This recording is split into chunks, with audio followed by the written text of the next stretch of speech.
my name's Michelle. Welcome to War Hero to Superhero. Now, I will say it looks a little bit different tonight. We got the living room behind us. We're going to be in the living room tonight, but I am missing somebody, and that is my amazing host, Daniel.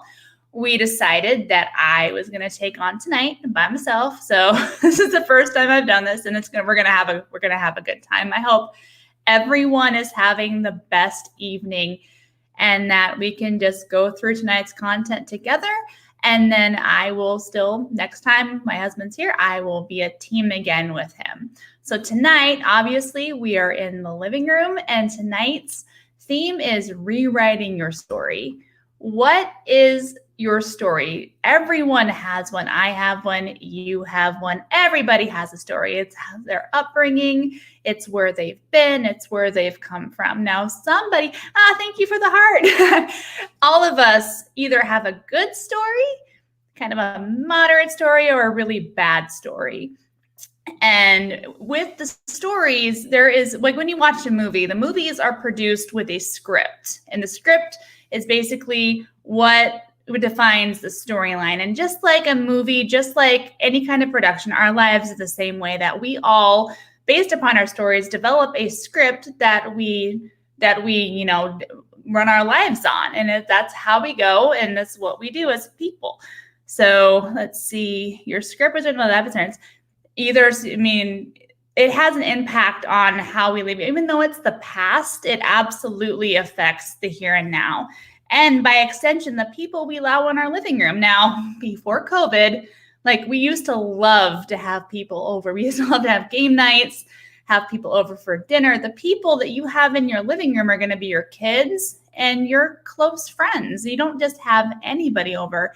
And especially with the world we have today, it's even more limited on the people we can have over. Now, hopefully, as time changes, that our lives will become more open again to have more people over in our lives. But in general, in the living room, you have the people that you are close to. And the living room, also we do our parenting. In the living room, our kids see, who we are and how we raise them. And those relationships with your kids in the living room define the next generation on what they're be brought up, and that's one of the really important reasons to rewrite your story and change your script, because we don't want to pass on those negative things to our children and that legacy. The first step in rewriting the process is identify what's your script. What things in your script or in your past are you living out of or having responses to that are negative, that are not serving you in a way that would be beneficial to your life? What are those things that you're using that are self-sabotaging, the positive outcomes you could have within your life? That is a question I had to ask myself through many, many, many, many years of just going through life. And the problem is that when you have a negative internal dialogue and a negative, energy, and you're attracting the wrong people, you're not going to be having the people in your living room you're going to want to have. That's like opening the door to every person that comes to your door and just allowing them in, allowing them on your couch. Are they nice people? Or are they the right people? Or are they somebody that is going to be life-giving?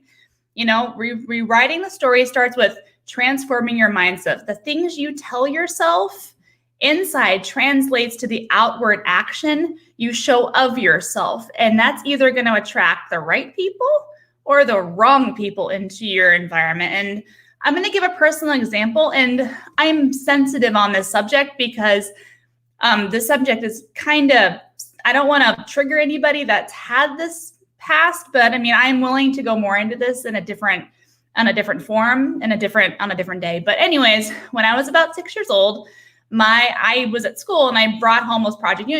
Those of you with parents, you'll totally understand this. Your kid brings home a project. They bring home 100 projects, but they bring home projects and they're super proud of them. And they, worked really hard on these projects. So I hand this project to my dad, and I'm super excited. And he looks at it and he says, I know the place for this. And I was really excited. I'm like, is it going to be the cupboard or the fridge? He's like, the trash, because this is trash and you make trash and you are trash and you are completely worthless.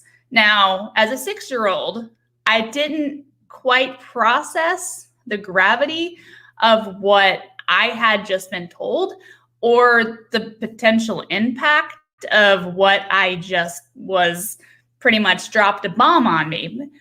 Progressing, my father was very, very, very verbally and psychologically abusive. And I learned to go, my script was written to basically to survive and to not cause any problems, because as a child, I thought I was the problem, why my dad was angry, why he was physically abusive. It had to be me. So first of all, it was my job to keep everybody happy. And it was my job to stay as invisible as possible. And it was my job to have as little footprint in my family as possible and try to fix my family. Now, as a kid, that is not an acceptable responsibility to put on a child, but children that go through abuse tend to take on that blame and try to fix it because they think that they're at fault, which is so broken of a mindset, yet that's my script. So those things, my script now says I'm worthless. The things I do don't matter. I'll never be good enough. And that I'm better just seen, not heard, basically. And as I grew into adulthood, I quickly realized, well, I didn't realize at the time, but the script was being played out and how I was running my relationships. I was allowing people in my living room that had no business there. And in my family that were there just for out of convenience. At times I should have said no and didn't. And at the time I hadn't gone through this process to understand my story, what even what it was, let alone rewrite my script. So there was people that were there that I should have said no to. I didn't. People that were just there for what they could get, people that are there for convenience, and everybody, I'm trying to keep everybody happy, thinking that I am the problem, which absolutely couldn't be further from the truth, to be straight up. Like, no, I wasn't the problem. But in that time, I was allowing that behavior to run my life, to try to keep everybody happy. Like, you can't keep everybody happy. It's literally impossible. Like, I was personally responsible for everybody else's behavior and their reactions. The script left a very empty living room and an open door to extremely unproductive relationships. And I mean, it was a horrible, horrible time frame in my life. My script started changing over a process of time. This didn't just happen over in a moment in time. This is a compilation of lots of moments in time. It absolutely was. So it was around 4 years ago, my script started changing. And again, this is going to go back on the same vein with my dad. So basically, I tried to maintain a relationship with my father. I was like, I am his only child. It's my responsibility to at least honor him and have a relationship with him. So I was still actively seeing him and actively going out and actively taking my kids. I wanted my kids to have a grandfather. Desperately wanted to have a grandfather. So, and my dad seemed to be stabilizing. He's got mental illness. So sometimes they go through periods of stability and people can change. Well, basically I was over visiting my dad, and I will never say his name and I will never say the location. I will not dime him out in that regard. I wish him the best, but this is what happened. I'm at his apartment with my kids, and my dad comes up to me and says, "You don't have authority in my apartment, and I'm going to do whatever I want and treat you however I want." Now, something in me in that moment woke up, and it woke up to the fact that growing up, before my dad would get violent, that is the language and behavior he would display. He has delusions of grandeur and mental illness. So the way he sees the world is not a reflection of reality. Like, this was going nowhere very quickly that I wanted to allow my kids. I was physically abused for 16 years, like my children will never, ever, ever be allowed. So basically what happens, I told my kids, we are leaving and we are leaving now. So I grabbed my children and I pretty much fled the apartment because I'm like, this is going nowhere, that I'm going to allow this to go anymore. And I made a decision that day that I would never, ever, ever, ever, ever communicate or see him again. Now, was my dad happy? No. First of all, he didn't understand.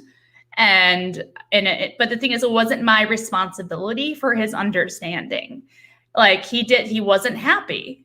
But I realized it's not my responsibility to maintain his happiness. And it's not it's not responsible for my mental health or my safety or my kids' safety to give a second chance. In fact, my son was so sweet. He was like, can we please give grandpa a second chance? And I'm like, your grandfather had 16 years of chances to not be a physically dangerous person. And through this, I'm like, I was abused for 16 years. But you guys, that 16 minutes you were in that situation is the last 16 minutes you will ever be in the situation. So after I left, my dad called and called and called and called and called and called. I think he left a couple hundred messages on my phone. I'm proud to say I didn't listen to a single one because I don't really appreciate verbal abuse. And it was just going to continue going and going. And sometimes in that situation, you just have the cycle of abuse will not stop unless you are the catalyst to cut it off.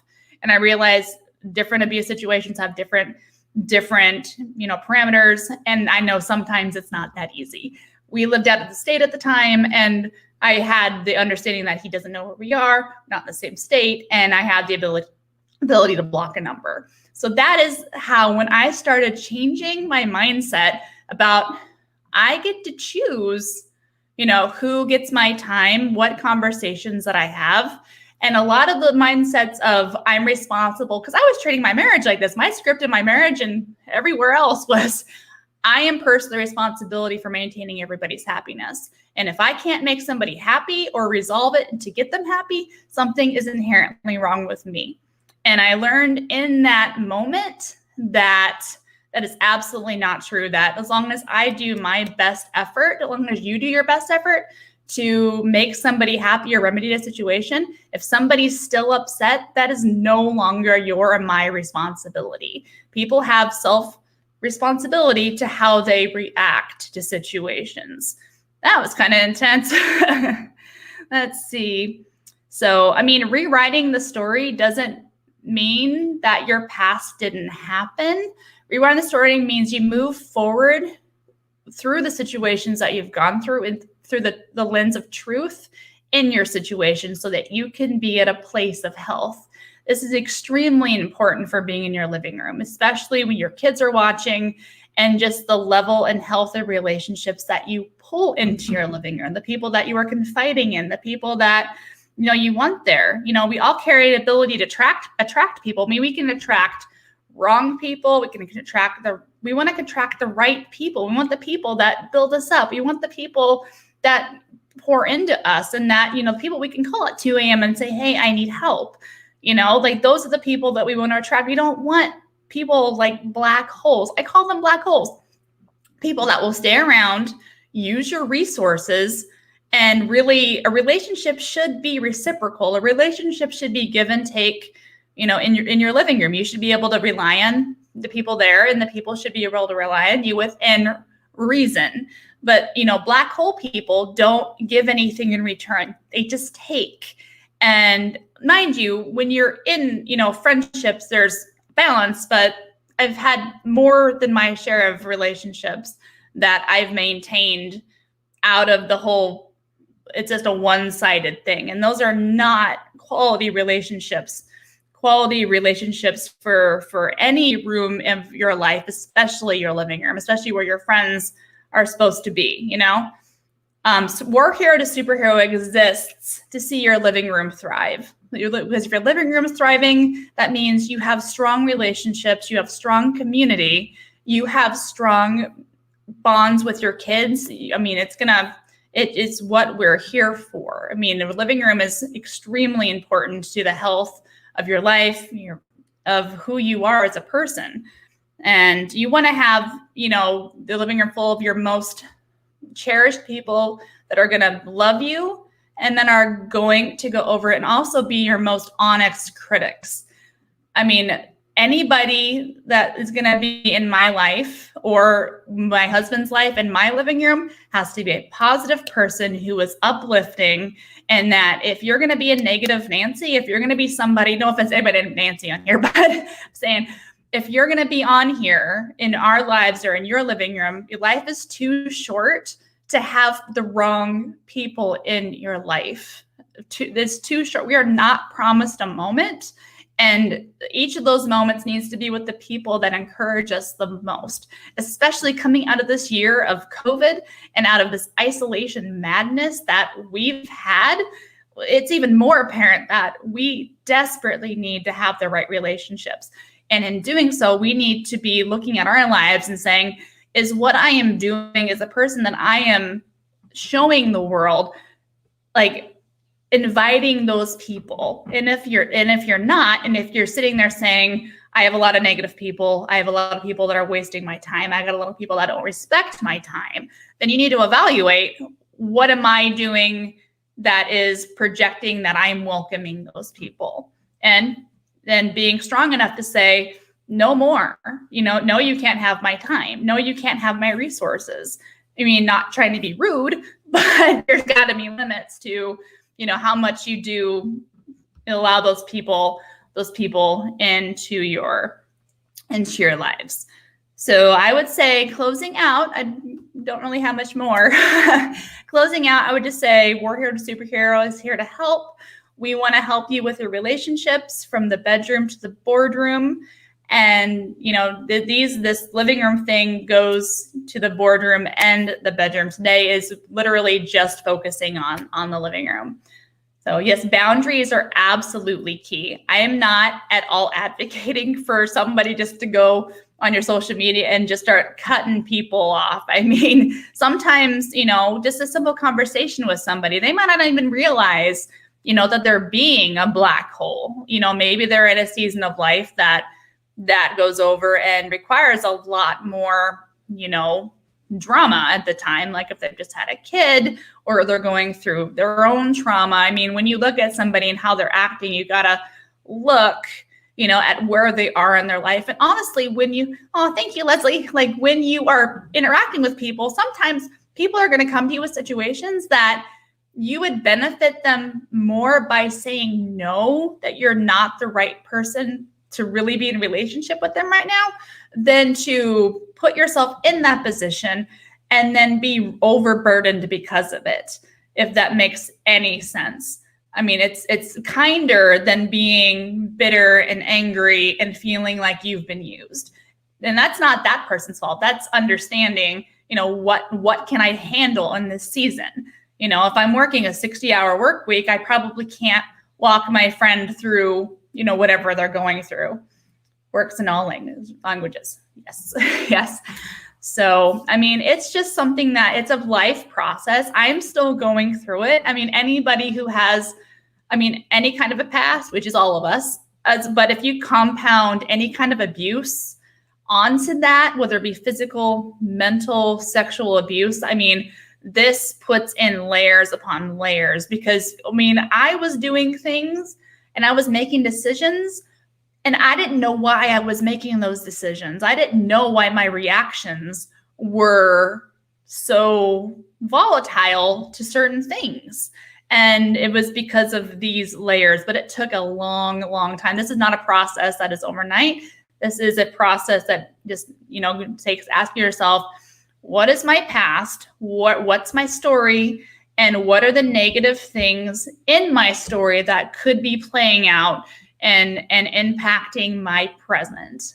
And I would encourage everyone listening to this to at least have a conversation with your spouse or your friends, or even just, going in a journal and just writing it out and just seeing what you can find. And if you have abuse or have trauma, go to a counselor, because that's what they're there for. There's no shame in mental health care. There's no shame in counseling. I mean, my husband and I are War Hero Superhero, but we are not certified counselors. Like we'll talk to you, but there's only so much my husband and I can help you with in certain modes. And I've gone to counseling. I'm not ashamed at all. And I have other stories that I'm more than happy to share, and I will be sharing during my time, which is permanently, on War Hero to Superhero. So unless I have any more questions from the comments, which I don't think so, I am going to hope to wrap this up. I know my husband will be on here by himself next time, and then we will have a live in here that brings both of us together, because both Daniel and I have gone through, we have very different paths, but we've both had to work through a lot to get to the point where we can have a healthy living room, or really any healthy room in our lives in general. So but that's about it. You guys have a fantastic evening, and I will definitely see you guys later. Have a good night. And on Clubhouse Wednesday. Have a good night. All right. Bye. Where's the thingy? I can't find. Hang on, guys. I'm trying to find the mouse. Where's the mouse? I don't know if you guys have technical difficulties when you guys do stuff, but I cannot find where my mouse is, and I'm still broadcasting. Hey, Daniel, if you can come in here and help, because I can't get the mouse to work to end the broadcast.